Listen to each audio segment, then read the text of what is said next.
Bismillah, wes mulai. Sebentar. Bismillah, wes. Assalamualaikum warahmatullahi wabarakatuh. Saya Yudita Aziza dari MI Manhajul Islamiyah Kembang Pasuruan. Di sini saya akan mempresentasikan hasil resum dari KB1 modul perkembangan peserta didik, yang mana di KB1 menjelaskan tentang pengertian perkembangan fisik dan psikomotorik. Perkembangan dibagi menjadi dua, yaitu perkembangan fisik dan psikomotorik. Perkembangan sendiri artinya adalah bertambahnya kemampuan. Perkembangan fisik berkaitan dengan pertumbuhan biologis pada manusia, misalnya pertumbuhan otak, hormon, dan termasuk penurunan fungsi organ.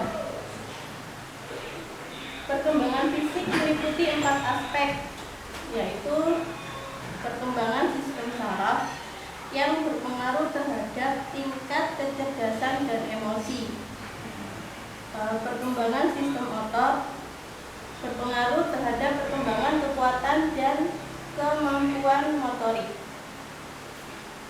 Perkembangan kelenjar endokrin berpengaruh terhadap emosi, dan yang terakhir adalah struktur fisik yang meliputi pertumbuhan atau perubahan tinggi badan, berat badan, dan bentuk tubuh.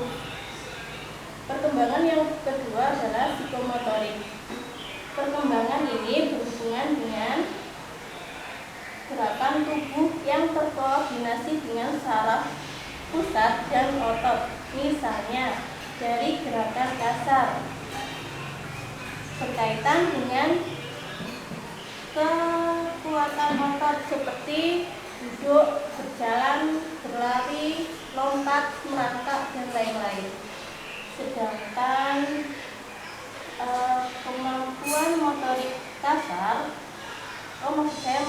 motorik halus meliputi meraih, memegang, melempar, dan lain-lain. Karakteristik perkembangan fisik dan psikomotor pada peserta didik. Terdapat perbedaan perubahan fisik antara laki-laki dan perempuan. Jika perubahan pada laki-laki yaitu perubahan suara, ditandai dengan perubahan suara, tumbuhnya bulu halus di betis atau di dada, dan pertumbuhan tinggi badan. Sedangkan perempuan bisa dilihat dari ketika dia sudah menstruasi atau haid. Karakteristik perkembangan fisik sesuai tentang usia. Pada usia 0 sampai 5 tahun, di usia ini mereka mampu melakukan gerak dasar seperti duduk, merangkak, jalan, dan lain-lain. Pada usia 5 sampai 11 tahun, di mana mereka koordinasi mata sudah berkembang dengan baik.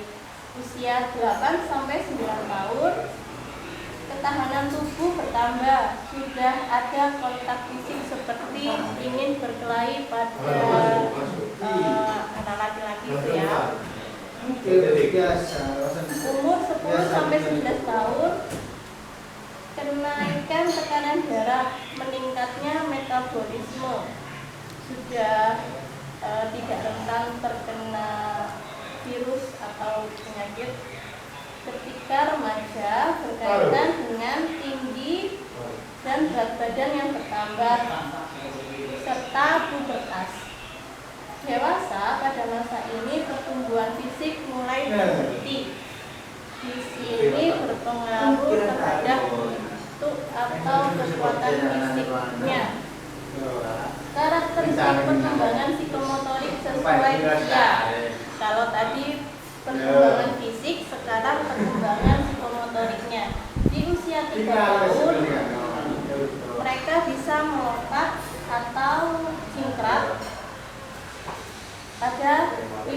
sampai 24 inci, bisa naik turun tangga tanpa bantuan, dan ketika mereka bermain berputar-putar, mereka belum bisa berhenti sendiri atau berhenti secara mendadak.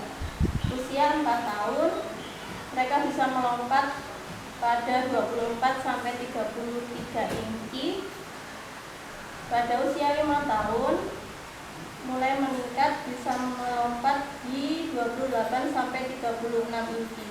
Di usia 6 sampai 12 tahun, mereka lebih mandiri untuk melakukan hal-hal seperti makan sendiri atau mandi, dan sudah muncul ingin menolong orang lain, misalnya menolong pekerjaan di rumah seperti menyapu atau merapikan tempat tidur.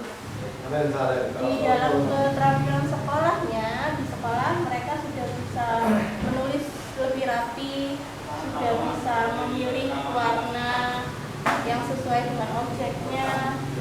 Terus ketika keterampilan bermain, mereka bisa melempar, menangkap bola, berenang, dan naik sepeda. Di usia remaja, berkaitan dengan pertumbuhan ukuran tubuh, kemampuan fisik, dan perubahan fisiologi. Pada usia dewasa, terjadi perubahan peningkatan kemampuan keterampilan dalam bidang tertentu.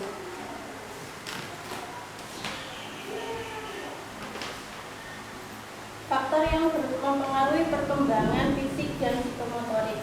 Perkembangan fisik dipengaruhi dari keluarga, berkaitan dengan gen atau keturunan, dari gizi, asupan makanan setiap harinya, gangguan emosional, jenis kelamin, status ekonomi, perubahan struktur jasmani, kesehatan, pengaruh bentuk tubuh, pertumbuhan dan perkembangan sistem saraf, pertumbuhan otot, dan terakhir adalah perkembangan dan perubahan fungsi kelenjar endokrin. Kelenjar endokrin ini berpengaruh terhadap berubahnya pola sikap dan tingkah laku peserta didik terhadap lawan jenisnya atau yang biasa dikenal dengan pubertas. Perkembangan psikomotorik dipengaruhi oleh yang pertama adalah pola asuh orang tua, yang kedua gen dari orang tua, yang ketiga lingkungan, dan 4 adalah interior belajar. Implikasi perkembangan fisik dan psikomotorik peserta didik dalam pembelajaran, yaitu dengan memahami karakteristik perkembangan fisik dan psikomotorik, diharapkan guru mampu mengkondisikan pembelajaran dengan mempertimbangkan karakteristik fisik dan psikomotorik dengan cara: 1. Guru lebih memahami perbedaan fisik untuk menentukan tempat duduk di kelas. Jadi yang murid dengan fisik yang lebih pendek sebaiknya dipilihkan tempat duduk di paling depan, dan sebaliknya murid yang postur tubuhnya tinggi bisa dipilihkan tempat duduk paling belakang. Yang kedua, memilih media pembelajaran yang dapat menstimulasi fisik dan psikomotorik anak. Dan yang terakhir adalah memilih permainan yang melibatkan gerakan fisik dan psikomotorik. Sekian presentasi dari saya. Wassalamualaikum warahmatullahi wabarakatuh.